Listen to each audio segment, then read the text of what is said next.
राघव चड्ढा का सबसे principal point of difference ये है कि वो ये दावा ही नहीं कर रहे। उन्होंने कहा है कि बस मैं 7 लोगों को लेकर के बीजेपी में विलय कर रहा हूं। The rules of merger and the rules of defecting, आपको इन चीजों को समझना पड़ेगा। Whether it was Ajit Pawar और इट वॉज एकनाथ शिंदे, दोनों ने हम पार्टी हैं और वो पार्टी आज भी जिंदा है। राघव चड्ढा और 6 और लोग एक ग्रुप बना करके राज्यसभा के 10 सांसदों में से 7 लोग बीजेपी में चले गए हैं। अब ये सबसे पहला इसका ट्रायल होगा चेयरमैन सीपी राधाकृष्णन। यहां पर वो सिर्फ राज्यसभा चेयरमैन ही नहीं, वो एक ट्राइब्यूनल का काम करते हैं, यानी कि वो एक जज हो गए सोए। अब जज साहब बैठ करके ये देखेंगे कि इसमें कोई नियम का उल्लंघन तो नहीं हुआ है। बहुत सारे जो एक्सपर्ट्स हैं उनका ये कहना है कि कॉन्स्टिट्यूशनली ये पॉसिबल नहीं है और डिस्क्वालिफिकेशन का केस है ये।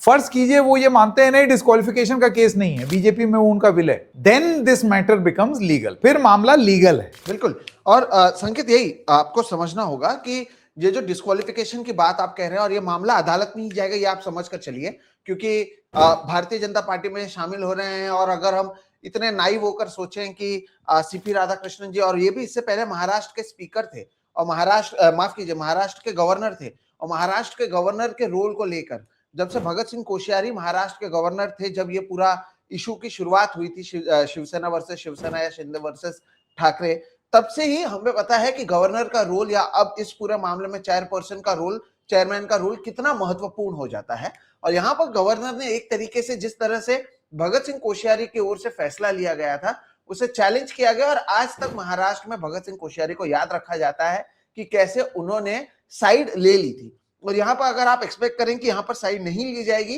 तो ये मुझे लगता है अब तक जितने भी उदाहरण सामने आए हैं उससे तो ऐसा ही लगता है कि इन्हें एक सेफ रास्ता कम से कम राज्यसभा में मिल जाएगा। सवाल यहाँ पर यह उठता है, जब यह डिस्क्वालिफिकेशन का मामला अदालत में जाएगा तब कितना समय आप लेते हैं। 2022 में उद्धव ठाकरे ने एकनाथ शिंदे के साथ जो लोग गए थे उन पर इसलिए भी मामला डाला था, और उनके डिस्क्वालिफिकेशन का मामला जो चल रहा है, तब यह कहा गया था कि शिवसेना बतौर पार्टी महाराष्ट्र में मौजूद थी, एकनाथ शिंदे के साथ ज्यादा लोग मौजूद नहीं थे, और यहां पर व्हिप जारी कर मीटिंग बुलाया गया था। और व्हिप जारी करने का मतलब यह होता है कि उस मीटिंग में जो लोग नहीं आते हैं आप उनके ऊपर कार्रवाई कर सकते हैं।